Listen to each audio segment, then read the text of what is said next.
మేడ్చల్ మల్కాజ్గిరి జిల్లా పోచారం మున్సిపాలిటీ పరిధిలోని కొర్రేములలో భూ వివాదం చెలరేగింది. 149 ఎకరాల నిరుపేదల భూములను కబ్జా చేసేందుకు ప్రయత్నిస్తున్నారు అంటూ బాధితులు ఆందోళనకు దిగారు. వారికి మల్కాజ్గిరి ఎంపీ ఈటెల రాజేందర్ మద్దతు పలికారు. తప్పుడు పత్రాలతో ఇళ్లు కట్టుకొని స్థలాలను వ్యవసాయ భూములుగా మార్చి కబ్జా చేసే ప్రయత్నం చేస్తూ ఉన్నారని మండిపడ్డారు.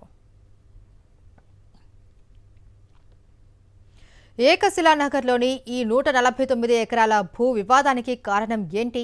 భూ యజమానులను భయపెడుతున్నది ఎవరు? ఈ విషయంలో బాధితుల వర్షన్ ఏంటి? దీనిపై మరింత సమాచారం మా ప్రతినిధి విక్రమ్ అందిస్తారు. Pocharam municipality Korremula survey number 739 నుంచి 749 వరకు అసలు భూ వివాదం ఏంటి, బాధితులు ఏమంటున్నారు, వారి మాటల్లోనే అడిగి తెలుసుకునే ప్రయత్నం చేద్దాం. అసలు భూ వివాదానికి కారణం ఏంటి? ఇది 1985లో లేఅవుట్ గావించబడినది గ్రామ పంచాయతీ అప్రూవల్ తోటి. తర్వాత 2086 ప్లాట్లు అయిన తర్వాత 33 గవర్నమెంట్ డిపార్ట్మెంట్ నుంచి అందరూ ప్లాట్లను ఖరీదు చేయడం జరిగింది. ఖరీదు కొందరు గృహ నిర్మాణాలు చేసుకున్నారు, కొన్ని ఓపెన్ ప్లాట్గా ఉన్న కారణంగా 2006లో హర్ష కన్స్ట్రక్షన్కి చెందిన వాళ్ళు అగ్రికల్చర్ ల్యాండ్గా రిజిస్ట్రేషన్ చేసుకున్నారు.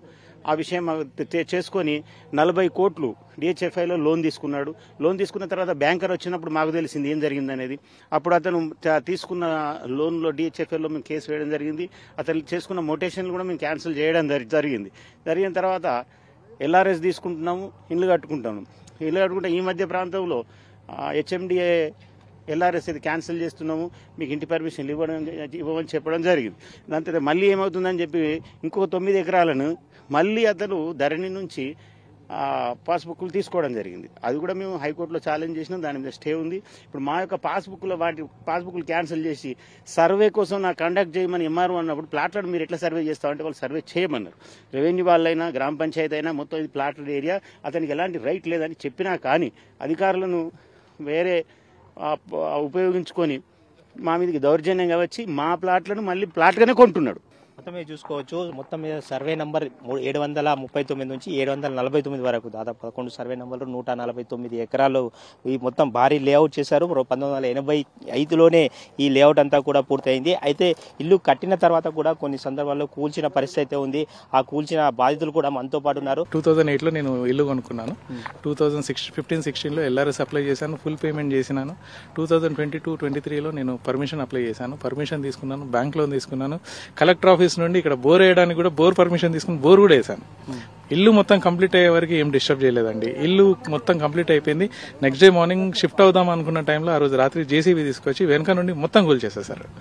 అంటే పోలీసులకు ఫిర్యాదు చేశారా మీరు? ఇమీడియట్ గా మేము పోలీస్కి ఫిర్యాదు చేశామండి. ఫిర్యాదు చేసి వచ్చేసి మళ్ళీ కన్స్ట్రక్షన్ మళ్ళీ స్టార్ట్ చేసుకున్నాం, విషయం తెలియదు కాబట్టి.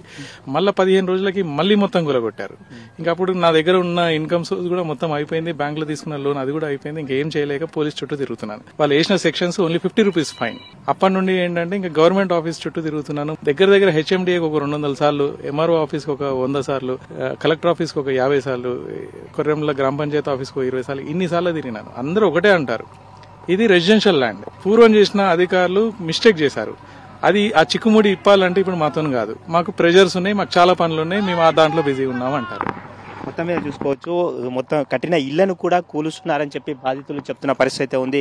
మొత్తం దాదాపుగా 149 ఎకరాల్లో ఇదంతా లేఅవుట్ చేసుకున్నారు. చాలా మంది కూడా ఇళ్లను కట్టుకున్న పరిస్థితి ఉంది. అయినప్పటికీ కూడా ఇళ్లను కూల్చుతున్నారు. కొంతమంది వచ్చి వారు కొంత రియల్ ఎస్టేట్ బ్రోకర్లు కూడా కూలుస్తున్న పరిస్థితి ఉంది. తమను భయాందోళనకు గురి చేస్తున్నారని చెప్పి ఇక్కడ ఇల్లు కట్టుకున్న వారైతే చెప్తున్న పరిస్థితి ఉంది.